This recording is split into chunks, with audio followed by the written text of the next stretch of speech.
1, 2, 1, 2, 1, 2. Microphone on. Camera on. There we go. Hello, everybody, and welcome to Politics, Culture, and Some Other Shit here on the 11th of July in Lurgan, where the Orange Order are holding their annual thing. Parade. Yeah. So we'll talk a little bit about the Orange Order. We're going to go into the history of it, why it was formed. Basically, I'm not a fan. I'm sure you know that. They're formed in hate, and they continue to live in hate. Now, that's not to say that everybody that's in it, or everybody that partakes in the festivities, is motivated by hate. I don't believe that. But I do think that the organisation in its bones is one of sectarianism and of division, and we know that. It's documented. I'm going to read you some stuff, so we know that anyway. I don't think that's. I think that's beyond dispute, but they still exist in the north of Ireland today, and they have a prominent role in society, less and less so as time goes on, thank God. But it's my proposition that as the orange has moved more and more to the fringes of our society, the better it is for our society, and I think it's important to keep them pinned there. I think I do genuinely think they're a monstrous, dangerous organisation. Anybody from my side of the community, and I don't like saying that, wouldn't have any. I don't think there's too many of us would disagree with that. That's and then I do have friends and even sort of relatives out in my wider family who grew up in the orange. Either as female, well, I don't think women can't join the Orange Order as such, but there's a female version of it, and there's a support network where women are obviously involved, and things like that. And when they see what goes on at these more contentious parades and the more sectarian ones, and the ones that would be obviously contentious and things like that, they don't recognise that. That's not what they grew up with. They grew up. They would go to their church services. They would have the parade, do their bonfires, etc., etc. And there would be nothing controversial about them. For those people, tend to be in the countryside and the farther in outside the bigger towns and cities.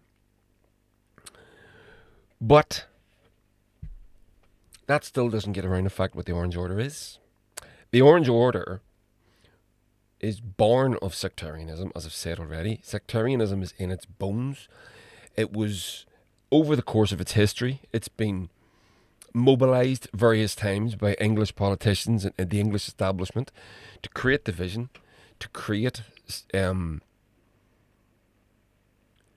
sow a lack of solidarity between the Irish working class, Protestants and Catholics. It's been done various times. It was done after the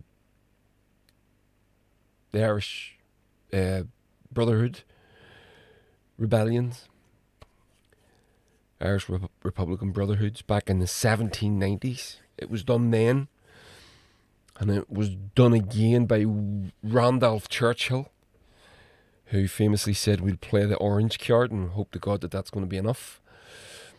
Randolph Churchill, the father of Winston Churchill, who was activating a sectarian hate group who were considered very much so a lower caste.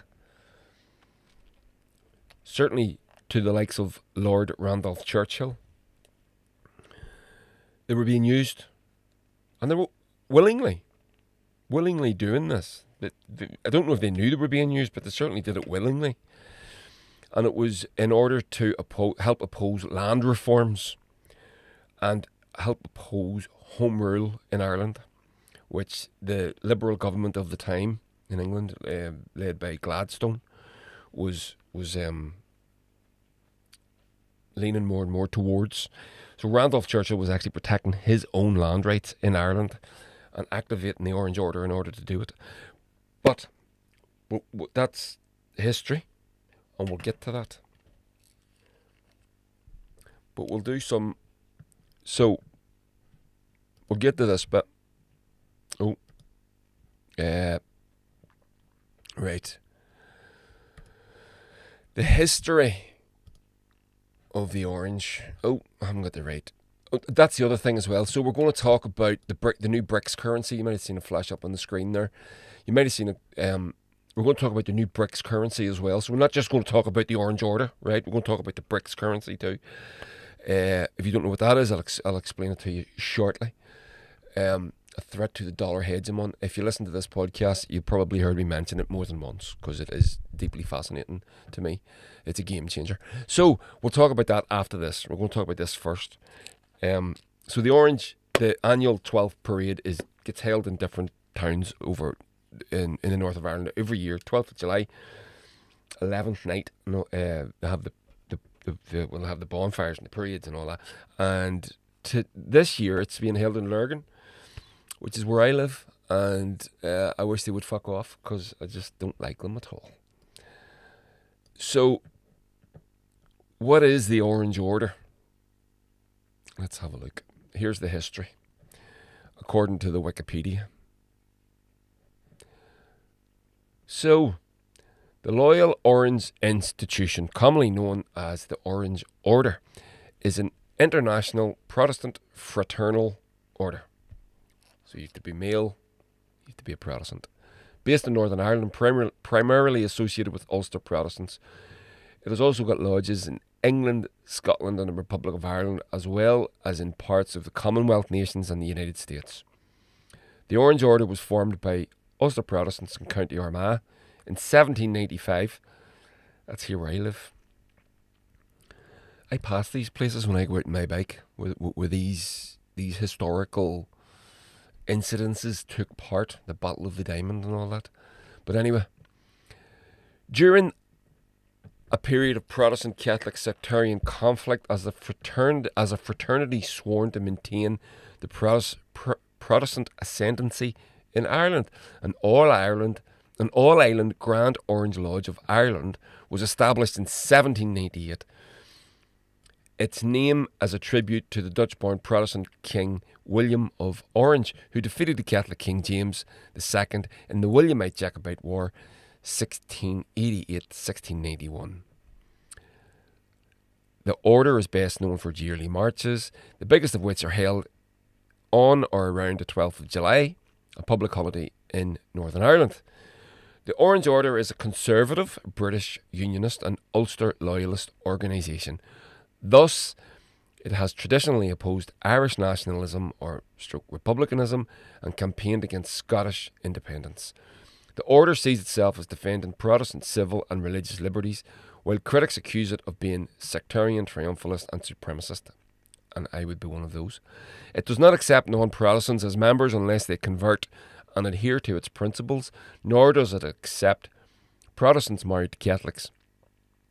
Orange marches have marched through Catholic neighbourhoods, are controversial and have often led to violence, such as the Drumcree conflict. Click that little link there from Wikipedia in a second. So, we'll get to the formation. So, we'll do the Drumcree link here first. Have I got that one loaded in? I haven't. Sorry, give me 2 seconds. I just load that in. There it is. So, where did it go? Ah, gosh, this hasn't worked already. I'm letting you down a bucket full here, aren't I?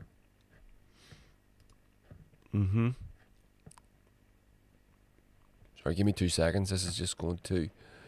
Oh, I've got that one. It says it's loaded. It doesn't say where.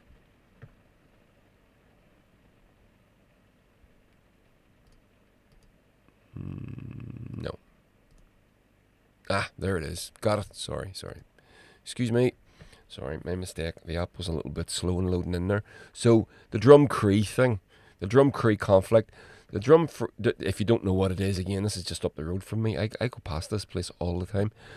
The Drumcree conflict or standoff is a dispute over yearly parades in the town of Portadown, Northern Ireland. The town is mainly Protestant and hosts numerous Protestant marches each summer, but has a significant Catholic minority. The Orange Order insists that it should be allowed to march its traditional route to and from Drumcree Church on the Sunday before the 12th of July. However, this route most of this route is through mainly Catholic Irish nationalist parts of town. The residents who see this march as sectarian, triumphalist and supremacist have sought to ban it from their area. The Orange men say this is an attack on their traditions. They have marched the route since 1807 when the area was mostly farmland. So then they built the housing estate of Drumcree, of Girvahi out there, and those people that live there don't want to have triumphalist orange marches stuffed down their throat, and I don't blame them because that's what they are. So,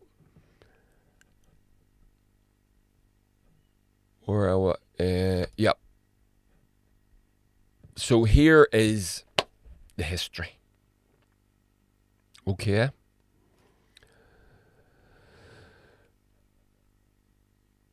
Throughout, we're going right back to the 1780s here, and I'm going to read all of this. It's two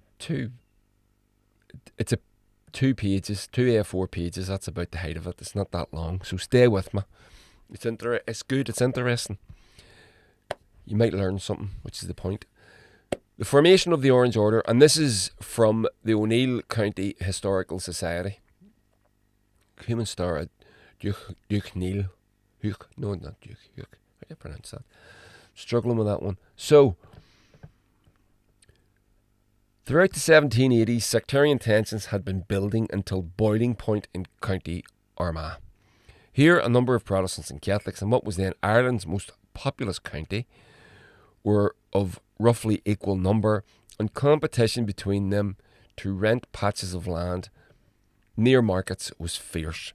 Dr. William Richardson stated in a detailed analysis of the situation in 1797. And this is his quote: "Much offence had lately been taken because the Catholics in general, and in the general increase in wealth, had raised the price of land by bidding high when it became vacant.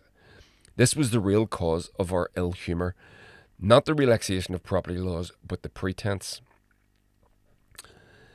And by 1780, so he's saying the Catholics who had been bidding, putting the price of the land up, and he's saying it wasn't because of the relaxation of property laws. So you're talking about around the time, I'm trying to think now, just doing this off the top of my head. So the Act of Union between Great Britain and Ireland happened in 1800.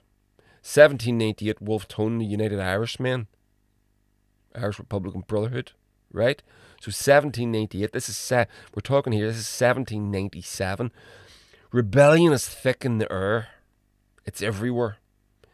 If you look back on the history from, say, 1620, start the plantation of Ulster, rebellion is happening all the time. And as the British dominance of Ireland and the Gaelic retraction and absorption happens, more and more rebellions are happening. There's a resistance. It's in our bones to resist this, right? So 1798, this is going on in Armagh. Catholics, there's land reform happening. Catholics couldn't own their own land. You could only be a tenant at that point. So a part of, now it hasn't happened yet, but it's going to happen. The Act of Union, what it does is it absorbs Ireland into the United Kingdom. It forms the United Kingdom. This happens in 1800, 1801. And in that process, the Parliament, such as it was in Dublin, is these people are basically absorbed into the British Westminster in London. So they become they're MPs. They become MPs in England, and a part of the deal that's made is that there's a certain amount of Irish Catholic emancipation and a certain amount of rights given to Irish Catholics, that they can own land, for example. If you can own land, you can, well, I think it happens later on, it's not at this point, but you can vote that eventually. So that's what's going on here. So he's saying it wasn't because of the general increase in wealth had raised the price of land by bidding high when it became vacant. The real cause was the relaxation of the property laws. It was not the relaxation of the property laws, but the pretense. Yeah, I'm going to call bullshit on that. But anyway, so there we go. So I think that's kind of generally where we are. If I'm wrong, let me know. If I've got that wrong, please. I'm not a historian. So, we're going back a couple of years again. By 1786, drunken brawls in the Market Hill area of County Armagh between groups known as the Bond Fleet, the Bunker Hill Defenders and the Napak Fleet had become openly sectarian, despite originating in a quarrel between two Presbyterians. They then reorganised as the Protestant People Day Boys and versus the Catholic Defenders. So that was your two sects going at each other. That's what they organised as, the People Day Boys and then the Catholic Defenders, right? The next decade in County Armagh was marked by a raging sectarian conflict between both groups. Lord Gosford, who was the governor of the area at the time, and Gosford Park is named after him, observed of the People Day Boys that they were a low set of fellows who with guns and bayonets and other weapons break open the houses of Roman Catholics and, as I'm informed, treat them with cruelty. Some Protestant gentry gave weapons to Catholics so that they could defend themselves. Soon, however, guns were also being given out to the Protestant boys to defend themselves from attacks by Catholics. So you're basically in an arms race at this point. The sectarian violence had soon spread to South Armagh, where Catholics were a majority and turned on the Protestants with a ferocity not seen for more than a century. The point of no return occurred on the 28th of January 1791, when Catholics cut off the tongue and fingers of Mr. Barclay, a popular schoolmaster from Forkhill, and his wife, Vile. And as the same hereditary enmities handed down from generation to generation raged to the fore, violence spread to neighbouring counties. Wow. In July 1795, a Reverend Divine held a sermon at Drumcree Church, and this brings us back to the Drumcree situation, right? To commemorate the Battle of the Boyne. In his History of Ireland, Volume 1, published in 1809, the historian Francis Plowden described the events that followed this sermon. Reverend Divine so worked up the minds of his audience that upon retiring from the service on the different roads leading to their respective homes, so that's these roads that are being still under dispute to this day, the Drumcree area, the Girvahi Road area, they gave full scope to the papistical, never heard that word before, anti-papistical zeal with which he had inspired them, falling upon every Catholic they met, beating and bruising them without provocation or distinction, breaking the doors and windows of their houses and actually murdering two unoffending Catholics in a bog. This unprovoked atrocity of the Protestants revived and redoubled religious rancour. The flames spread and threatened a contest. Sorry, my chair is just sinking underneath me. A contest of extermination. The Battle of the Diamond. So this is where it all peaked.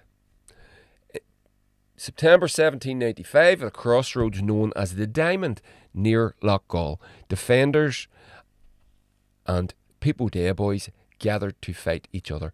This initial standoff ended without battle when the priest that accompanied the defenders persuaded them to seek a truce after a group called the Bleary Boys came from County Down to reinforce the People Day Boys. When a contingent of defenders from County Tyrone arrived on the 21st of September, however, they were determined to fight, and the People Day Boys quickly regrouped and opened fire on the defenders. According to William Blacker, the battle was short and the defenders suffered not less than 30 deaths.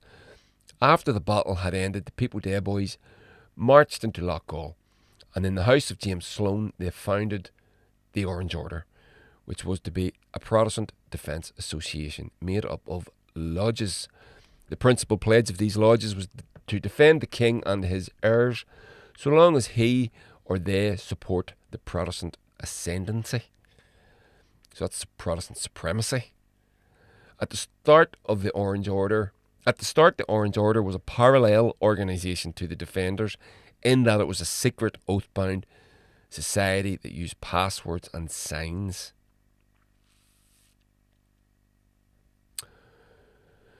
One of the few very landed gentry that joined the Orange Order at the outset, William Blacker, was ill-pleased at some of the outcomes of the Battle of the Diamond.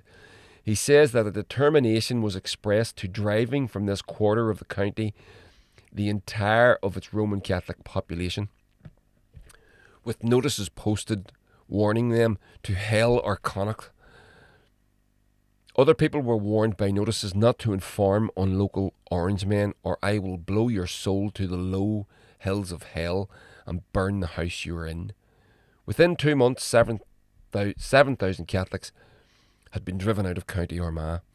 According to Lord Gosford, the governor of Armagh, it is no secret that a persecution is now raging in this country. The only crime is profession of the Roman Catholic faith. Lawless banditti have constituted themselves judges, and the sentence they have denounced is nothing less than a confiscation of all property and immediate banishment. 2 former Grand Masters of the order, William Blacker and Robert Hugh Wallace, have questioned the statement, saying whoever the governor believed were the lawless banditti, they could not have been Orangemen, as there were no lodges in existence at the time of his speech, according to historian Jim Smith. Later apologists rather implausibly deny any connection between the People Day Boys or the first Orangemen, or even less plausibly between the Orangemen and the mass wrecking of Catholic cottages in Armagh in the months following the Diamond. All of them, however, acknowledged the movement's lower class origins. The order's 3 main founders were James Wilson, Daniel Winter and James Sloane. I know a James Wilson.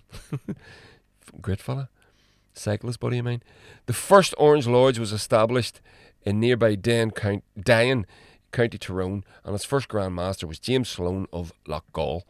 Its first ever marches were to celebrate the Battle of the Boyne that took place on 12th of July 1796 in Portadown, Lurgan and Warrenstown, which is exactly where I am right now.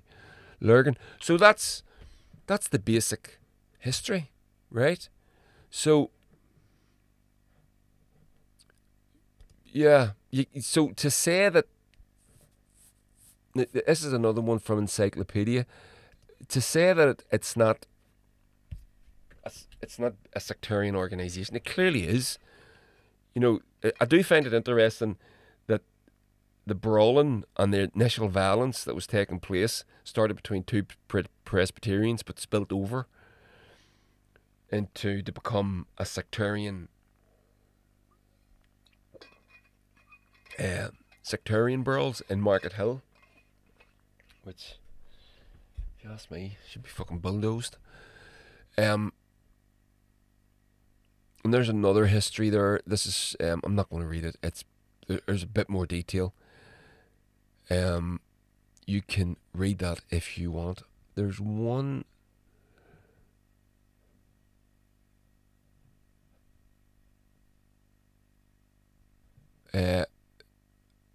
So I'll read this because this last paragraph of this one, because it brings us up to the 1798.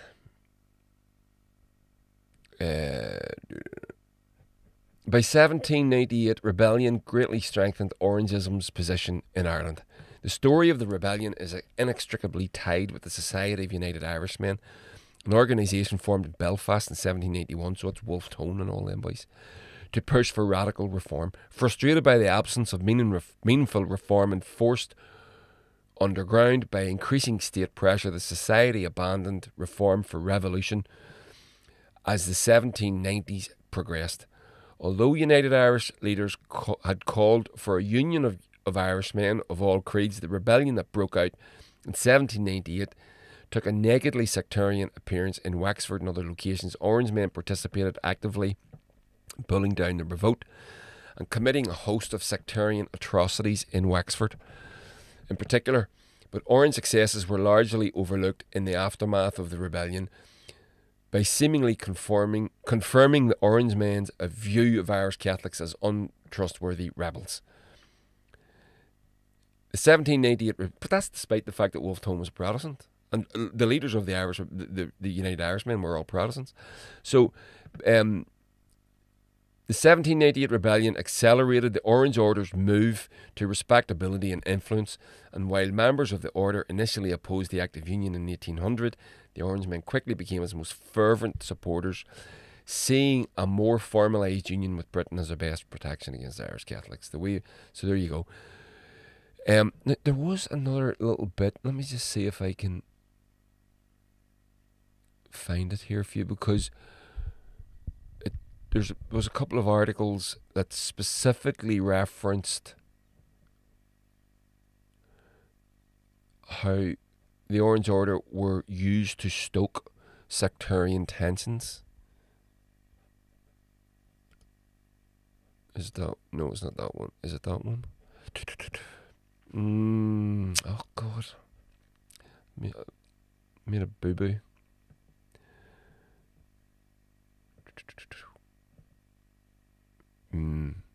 Okay, so it's not there. I can't. I should have found that article for you.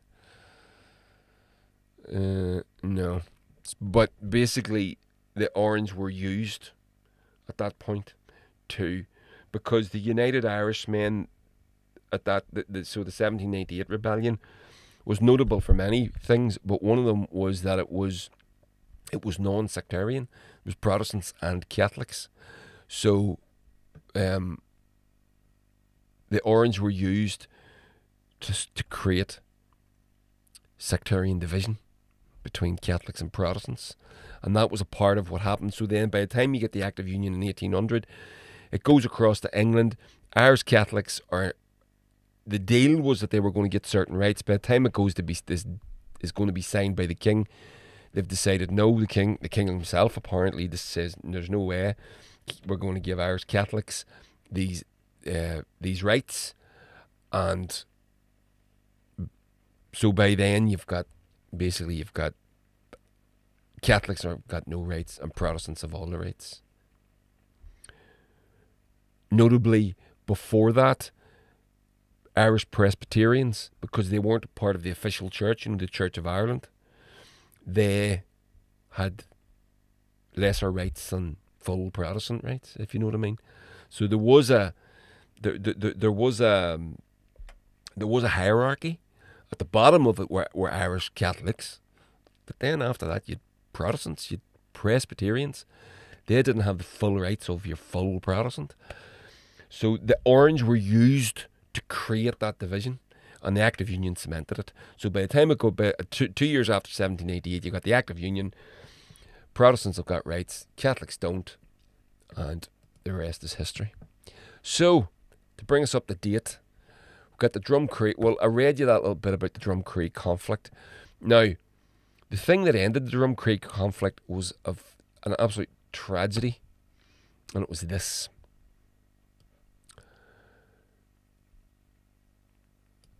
The killing of the Quinn brothers. Now, I'll read that. This is beyond tragic. that these wee boys, is that it came to this is shocking.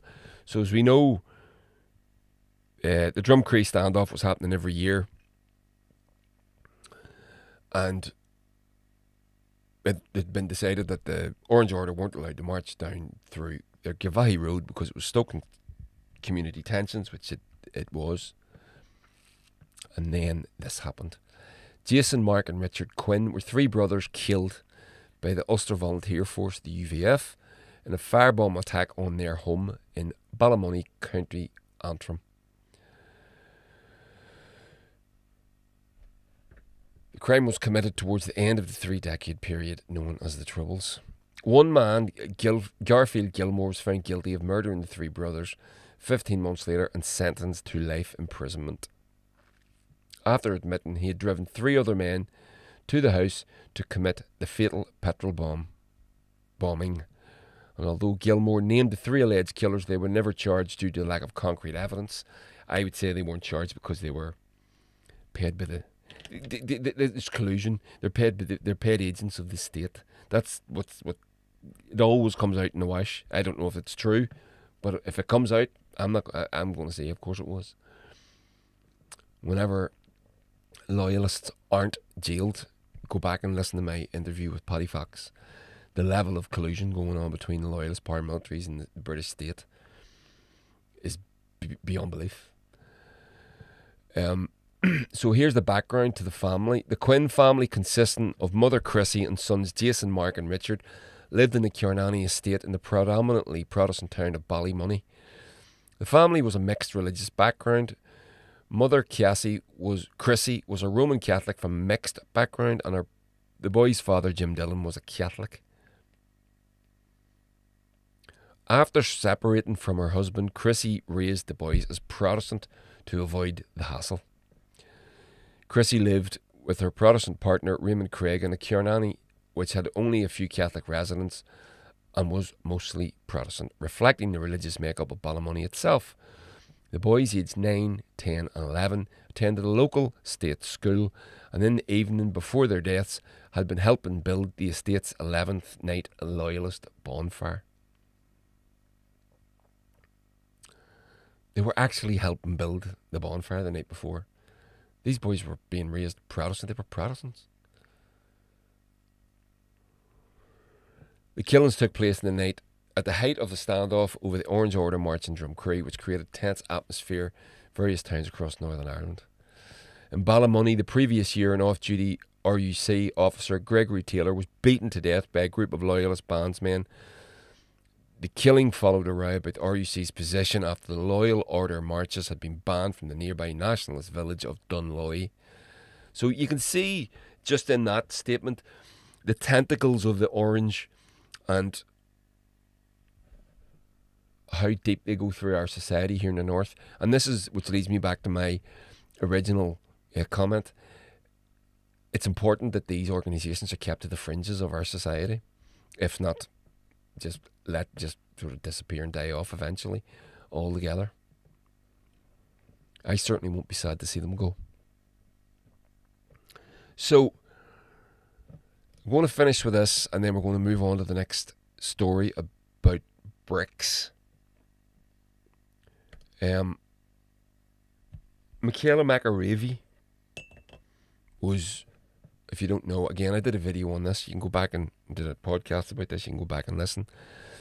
Michaela McAravey was the daughter of Mickey Hart, Tyrone football manager, All-Ireland winning manager, current manager of Louth. Yeah, I think. Yeah. Quite a legend. And his daughter, Michaela, got married, and on her honeymoon, she got murdered. So,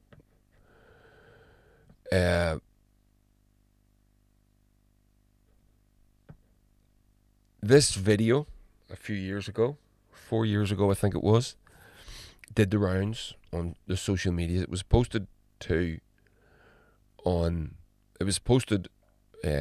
think on Facebook originally, and it shows members of an Orange Lodge singing horrible song. I'm not even comfortable listening to it. It's actually that disgusting. But I'll let you have a listen. Check it out.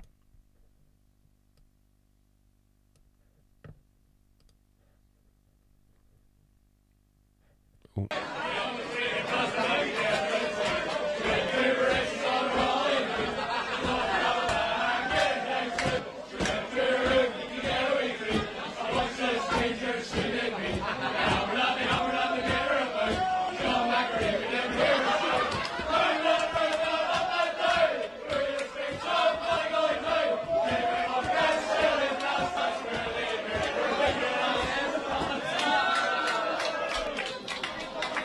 So that's that.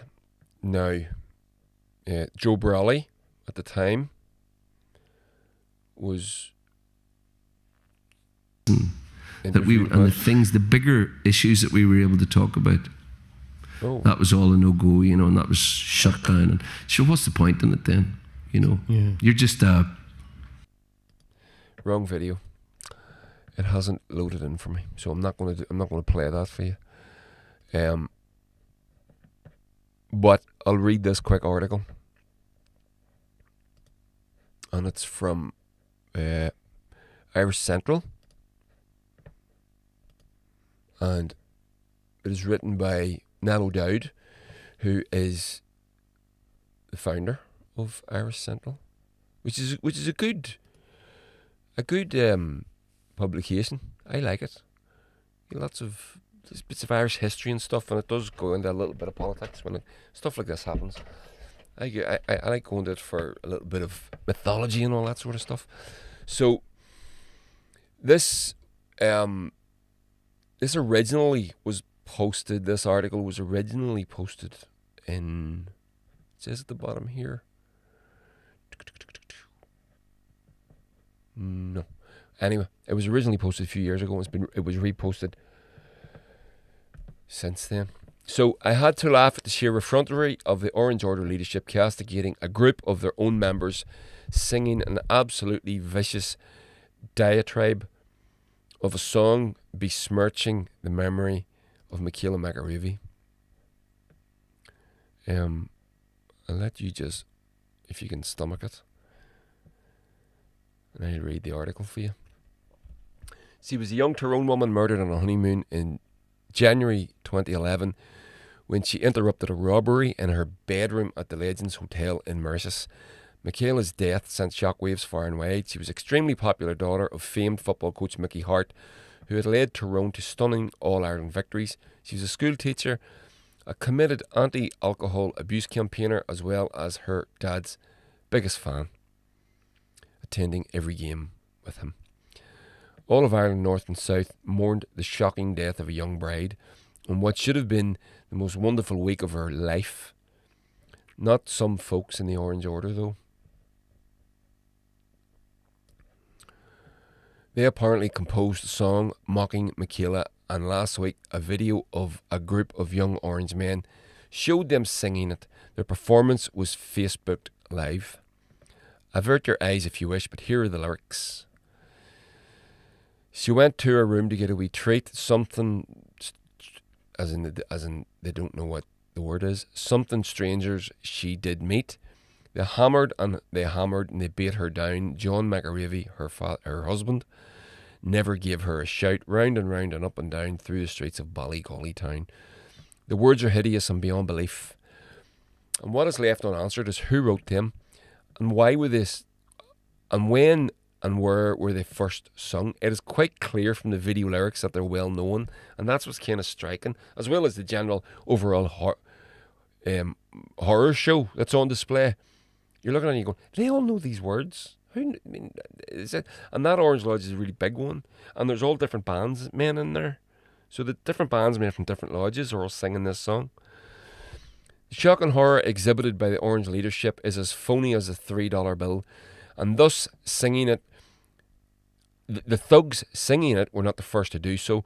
It seems perfectly implausible the song had been sung for years by Orange men sitting in their citadels, burnishing their hatred for Catholics.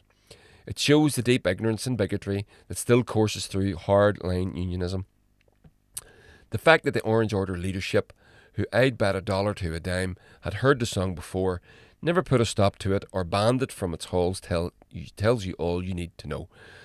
The singers, who have since received death threats, are now furiously apologising through a lawyer. They reiterated their complete shame and regret for their involvement in the incident. They insisted there was no intent to broadcast the chant on social media. It was incidentally streamed on Facebook Live, whatever that means. That is completely irrelevant. The fact that they were singing a hate-filled song with gusto was all you need to know. The self-pity in their statement and their attempt to deflect blame is ludicrous. This is becoming a public witch hunt, inclusive of repeated death threats, and there is a growing social media mob who appear to have lost all grip on reality. This statement added, it is now time to draw a line under this vile incident and allow any investigations to take their course. An event, regardless of whether broadcast or not, the relevant behaviour is not acceptable in any section of our society, public or hate. The police are investigating, but so is the Orange Order. I can't wait for the orange whitewash, Niall says. So, there you go. That's the orange for you. And that's, so brings us from the beginning right up to now. And there's various, there was a video went around the socials the other day of 2 orange bands actually fighting with each other. Because one of them shouted at the other, we're more fucking loyal. We're more fucking loyal to King Charles than yous are. 2 bands passed each other in a parade. So they start fighting each other over that. There you go. Lovely bunch of lads. But anyway, we will move on. So we're going to do BRICS. Right? Do you know what BRICS is? Let me get a drink of water. You can have a little listen to the theme tune. Don't worry, we're not over yet. We've got more to come. More to come. I wanted to do that little thing on the orange because I don't do much on Northern Ireland politics. But for those of you that aren't from here, mightn't even know who the Orange Order are. And basically akin to the fucking KKK in some instances. So, there we go. BRICS. What's BRICS? Pull that down. BRICS is Brazil, Russia, India, China, South Africa. It's an acronym. BRICS. BRICS. And it is a trading organisation. Like the euro. And what they're proposing, and it's expected to be announced soon, is a BRICS trading currency. Now, this is I don't think anyway. This is going to be a currency that you want to get a note. You're not going to get notes, coins that you can spend. It's a trading currency, and it is going to put under threat the US dollar, the hegemony that is the US dollar. Now, so the way it was explained, there's an African Union summit happening a few weeks ago, and the way it was explained by one of the leaders is, if say Kenya wants to trade wheat with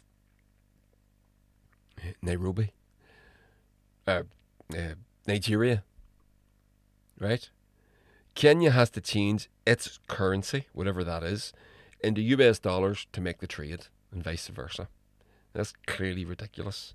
And what that does is it underpins the American dollar. So the Americans can just print as much of their own money as they want, and then they sell these things off as government bonds. They pay the interests and etc., and so on and so forth.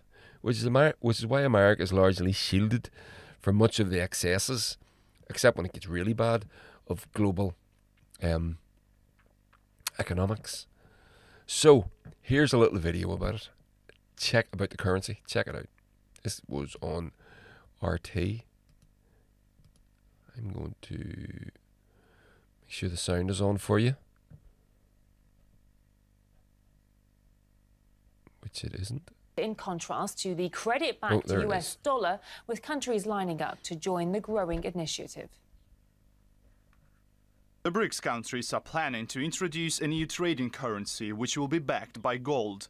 More and more countries recently expressed desire to join BRICS.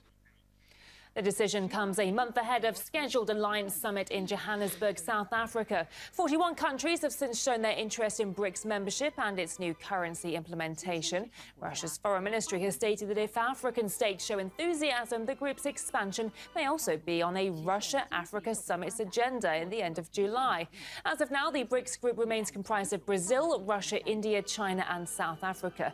Former Statistician General of South Africa, Pali Lehola, says the gold-backed currency will facilitate the advancement of developing countries.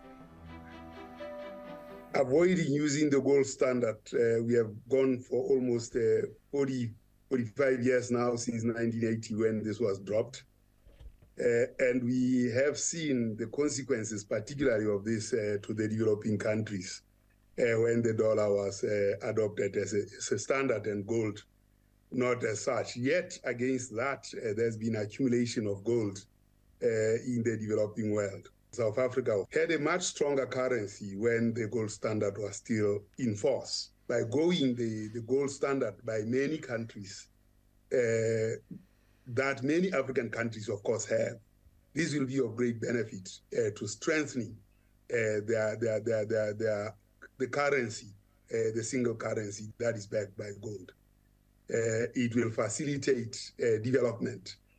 Because after all, currency is the quantity of material things that societies have. If you use another currency based on material wealth or material things you don't have, it means that you are at the mercy of that country, and and they will charge commissions and the like. The BRICS group is set to introduce a new currency. So there you go. What do you think of that? So there's a load of replies underneath. As you can expect, it's on Twitter. So it's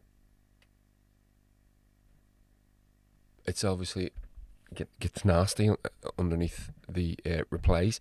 But the problem is that America, the US, is going to do everything it can to disrupt this, which is fair. We understand that from a, global hegemon economics perspective.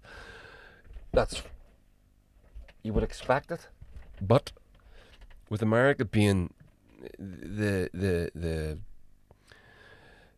reactionary baby that it is, it could get, what does this mean? Does it mean, is it going to go to war? Is it going to do it? Now, what it will do, so much as in that it can, it will conduct, it's basically siege warfare, and we're talking about sanctions. So because America is the hegemon, they use sanctions as a battering ram to get other countries to do what they want.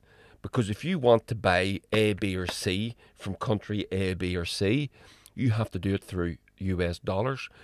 America, being the controller of the dollar, can then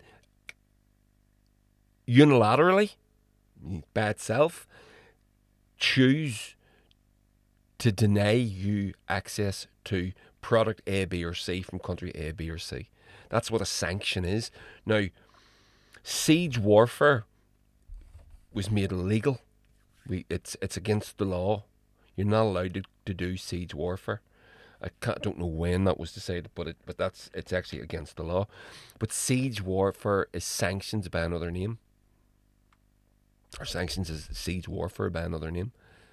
So look at the blockade of Cuba and Iran and all these, Cuba specifically.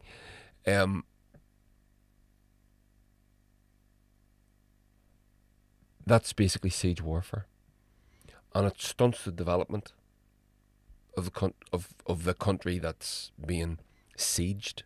So let's see what have we got here. I have a few bookmarks for you. Just see which ones come up, which ones are good. There it is. I'm not going to read all of this because it's pretty much something similar to what the lady said in the RT report. Talk of de-dollarization is in the air. Last month in New Delhi, Alexander Babakov, the deputy chairman of Russia's State Duma, which is their parliament, said that Russia is now spearheading the development of a new currency. It is to be used for cross-border trade between the BRICS nations. Weeks later in Beijing, Brazil President Luiz Inácio Lula da Silva chimed in. Every night, he said, he asks himself why all countries have to base their trade on the dollar. These developments complicate the narrative that the dollar reign is stable. Because it is the one-eyed money in the land of the blind. That's a very awkward sentence. Individual competitors like the euro, yen and yuan, as one economist put it. Europe is a museum, Japan is a nursing home and China is a jail. He's not wrong. But a BRICS issued currency would be different. It would be like a new union of up-and-coming discontents who, on the scale of GDP, now collectively outweigh not only the reigning hegemon, the United States, but the entire G7 weight class put together. So all the countries that are looking to join this new currency, they already, their out-trade, their net worth, if you like, is greater than the G7. I've got a graph, I'll show you that in a second. Just displaying that.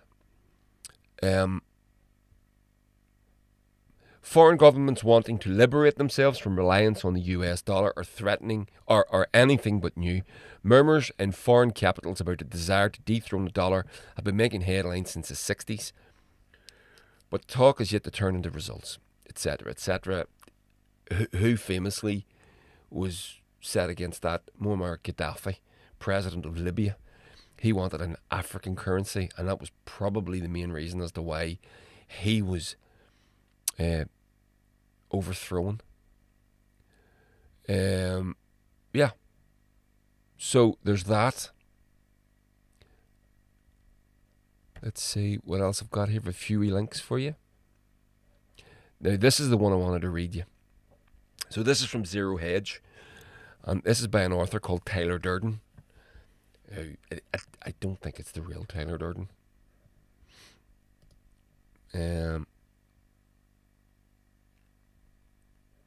Yeah, I'll read that. Look there. So,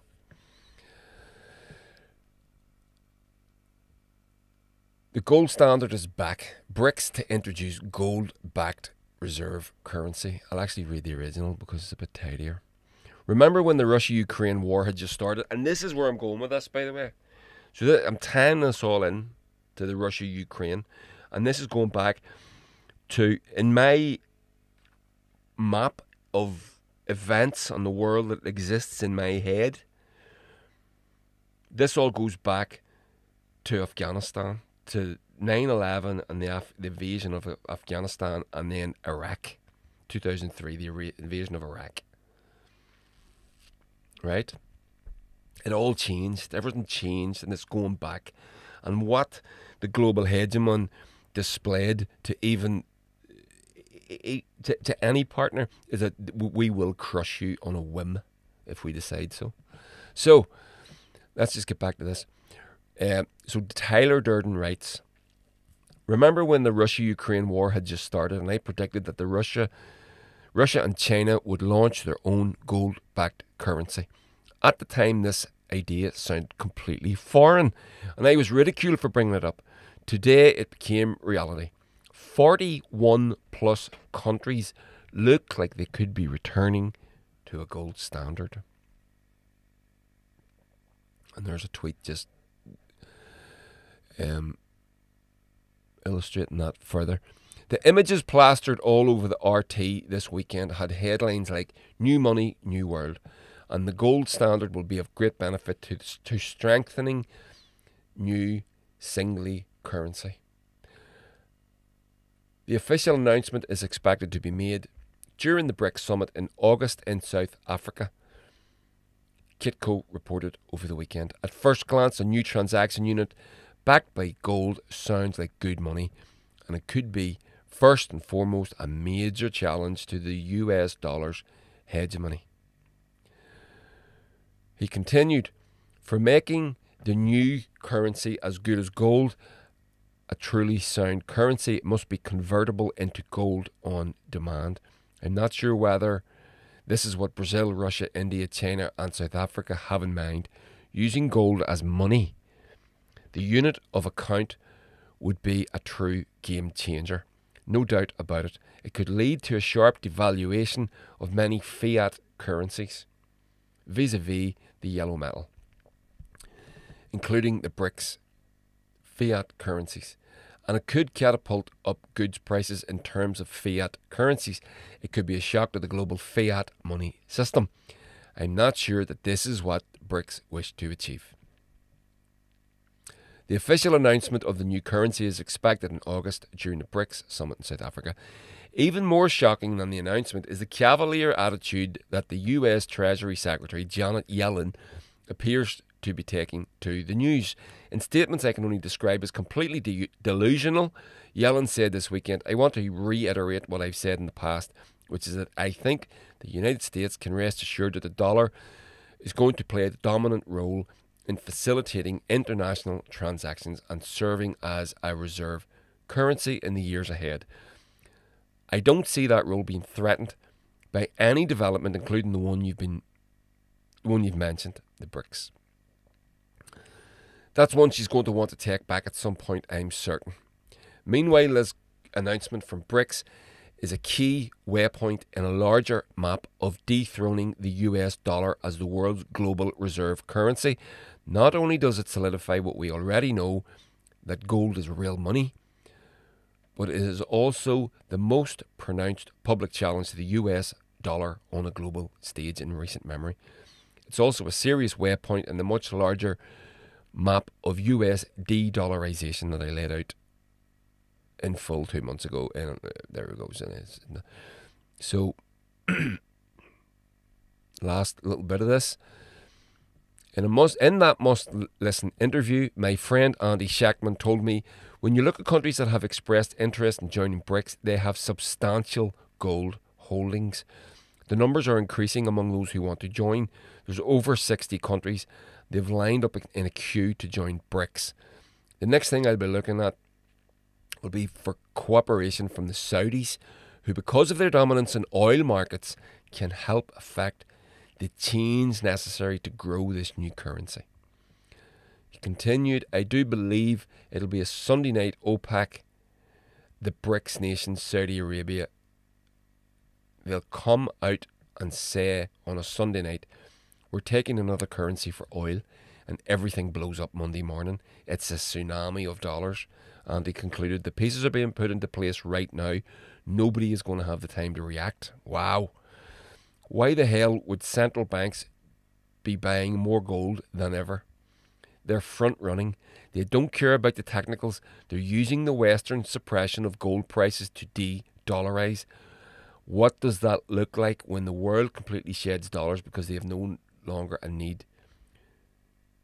They no longer need them to buy oil. Unless we forget simple common sense, I've argued for de-dollarization not because I'm unpatriotic or I want bad things to happen to the US, just the opposite. Simply because the case becomes common sense when examining how we have abused the dollar's reserve currency status. Most recently weaponizing our currency as a result of the Russia-Ukraine war. When a gold-backed currency makes its way onto the global trade stage, it'll be taken seriously because the rest of the world will have the same common sense realization that we already have. And this is why I believe that no matter what skepticism you may hear from dollar bulls, the wheels are already in motion. For a list of what I own and how I'm personally positioning myself, check out my portfolio review released just a few days ago. The post is public, so feel free to share it. I'm going to click that link. See what comes up. Oh, paid subscribers. Okay. So there you go. Isn't that interesting? What do you think of that? So there's another little bit on this. I wanted to see if...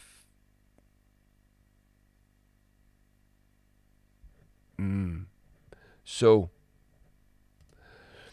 yeah. So just to finish up on this BRICS, and this is where we are. So you can see here.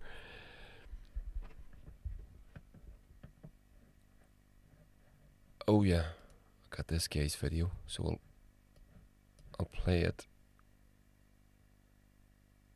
Or have I? No, I haven't. I'll just load it in for you though. I'll get this video and play it for you, if you would like, and I would like.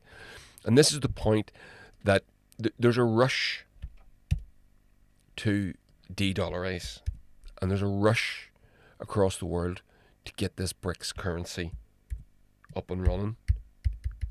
Sorry, I have to do all these things to load this in. And the reason is because the US has annoyed everyone. US has been annoying everyone for years, but now the BRICS thing. We're now a credit-based economy. In other words, we print fake money. The BRICS thing, and we spread it throughout the world. Presents itself as an opportunity. The rest of the world is actually producing the food, decouple the yourself. gold, the silver. So here's this video, and he's explaining what the BRICS could be. What it America has pissed off the rest of the world. We've been the bully with this thing. We're now a credit-based economy. In other words, we print fake money and we spread it throughout the world. But the rest of the world is actually producing the food, the gold, the silver, the machinery, and all this. So finally, the rest of the world said enough's enough. Brazil, Russia, India, China, South Africa. That was the original BRICS. And now they're gaining force. It's not just Brazil, Russia, India, China, and South Africa.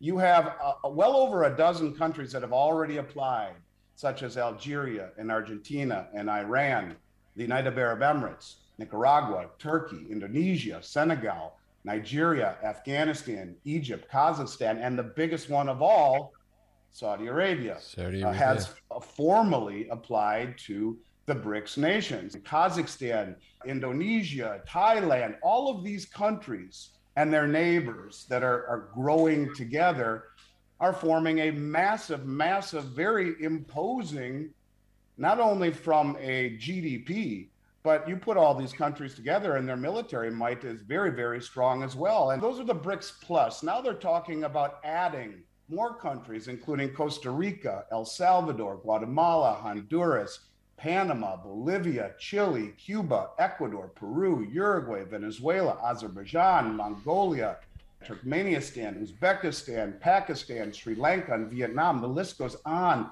and on. So the rest of the world is saying, enough of you sending us your toilet paper. That's exactly right. You take our materials, you take our production, you take this, and you send us this trash here. So that's quite ominous, wouldn't you say? And I don't know if this is going to work. Obviously, I don't know shit. But the fact that it presents itself as a serious opportunity, an attempt to de-dollarize and to pull yourself away from your untrustworthy partner. And that's what it is. We have a saying here in Ireland, perfidious Albion. It basically means you don't never trust the English. For sound historical reasons, we believe that. It's exactly the same with America. For most of the countries that guy was listing there, why would any country in America, if they have an opportunity to decouple itself from the US, why would they not? It'd be foolish not to. So here's some replies. Actually, I'm not going to read those. You can go and you can do all this yourself, which I know you will. I'll turn that off. And so now this brings me right up to now. This is this article here. And this is an example of the biggest story in the world. I believe that the biggest story in the world at the minute, there's three. The Russia-Ukraine conflict, the heightened tensions that's been stoked between China and the Taiwan thing, by the US, and this BRICS currency. And you always hear me say in this podcast, when the end comes fast. And this is an example of it. So here's a brief rundown of the thing between Russia, Ukraine, and the United States, right? And why other countries are looking at this and going, I want to join BRICS. If you're looking at this like this, you're clearly thinking like that. So Putin mistakenly led himself to believe that the United States and NATO members were run by reasonable governments, willing to cooperate with Russia for mutual benefit, to become economic and security partners, so to speak. What Putin learned instead is that the US and NATO never had any intentions of being friendly partners with Russia, and what they wanted was an obedient, controllable puppet like Yeltsin to enable them to loot the country clean. Russia is a target, something to exploit and conquer, a land of fabulous wealth with a huge supply of meat for multinational corporations, corporate parasites and their shareholders. Washington psychopaths plan to achieve the capture of the sovereign Russian state by throwing support behind the violent and hateful nationalist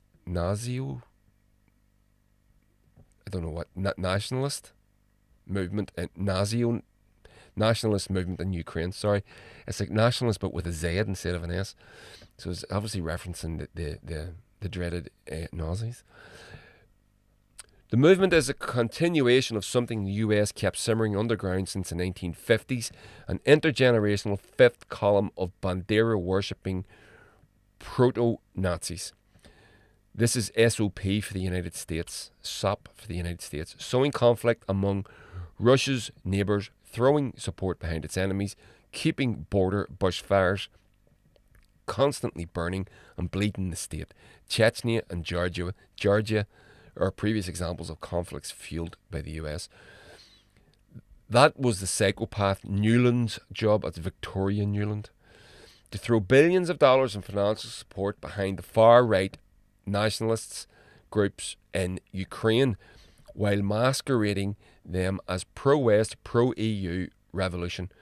Grow the numbers, give them the NATO trainers and resources, arm them to the teeth, and then just sit back and watch them do what comes naturally to violent, hateful Nazis. For lack of a better term, Ukraine was Newlandized. That's Ukraine. You could swap that out for any one of a dozen countries in South America, a dozen countries in Africa, various countries in the Middle East, various sections of the Middle East. It's the same playbook. I've been doing this since Afghanistan, fighting these proxy wars. No, well, since the 50s, obviously, according to this article.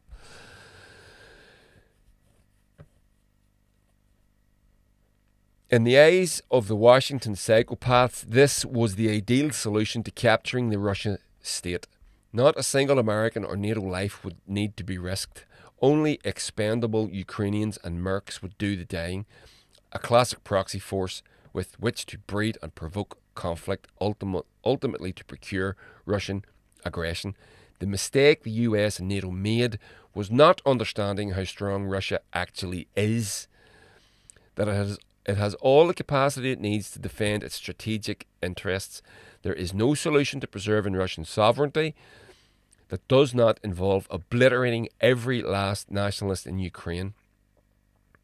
Any NATO forces that make the mistake of getting drawn into Ukraine will also have to be destroyed. Russia can do it. It has the resources, the personnel, and the industries and the allies to produce virtually limitless quantities of arms and supplies. The Washington psychopaths truly believe they can bleed Russia out, but all they are succeeding in doing is bleeding Ukraine and NATO out. Guaranteed, the Washington psychopaths are just avaricious and desperate enough to keep feeding an unwinnable attempt to overthrow the Russian state. Russians have never been more unified behind a cause. The US and its tugboat UK will keep escalating any way they can, pushing and prodding member states to cough up until there is no room left to escalate. Ultimately, there will be no payoff for the US and the vassals, other than a few short-lived orgy of conflict capitalism with which to enrich a few wealthy shareholders in the military-industrial congressional complex. Now, and there's a little diagram on the screen, you can see it there. That is an example. If you take from the moment that Russia invaded Ukraine to now, which is almost a year and a half, in February last year, you look at how fast all this is happening. We've escalated from not sending tanks and F-16s and all this sort to now we're sending those things, and they're just getting fucking destroyed. They're getting turned into ash, as Vladimir Putin said. The Western military-industrial complex is not about building superior weaponry. It's just about selling, and it's selling crap around the world. These tanks are junk. The Patriot missile systems are junk. Everywhere they turn up, the Patriot battery missile systems were getting destroyed by rebels in Yemen and in Syria. Boys driving Toyota trucks wearing flip-flops. So, it's as this person put it, there will be no payoff for the US and the vassals other than a short-lived orgy of conflict capitalism. And that's what it is. And the rest of the world is now looking at it. This BRICS alternative is rising up as an alternative to get out from underneath US hegemony, because the US will drop sanctions on your ass as quick as look at you. They're going, no, we've got gold. These African countries, they've got gold. As the commentator put a moment ago, all the things that are made and produced are made by them. They've got the gold and the minerals and the wealth and the food and everything. They've got it all. And in return for it, they get toilet paper, the dollar. So this is an alternative to that. And this is, if it happens, and I don't know if it's a good thing to happen. I don't know. What the fuck do I know? I'm just showing you.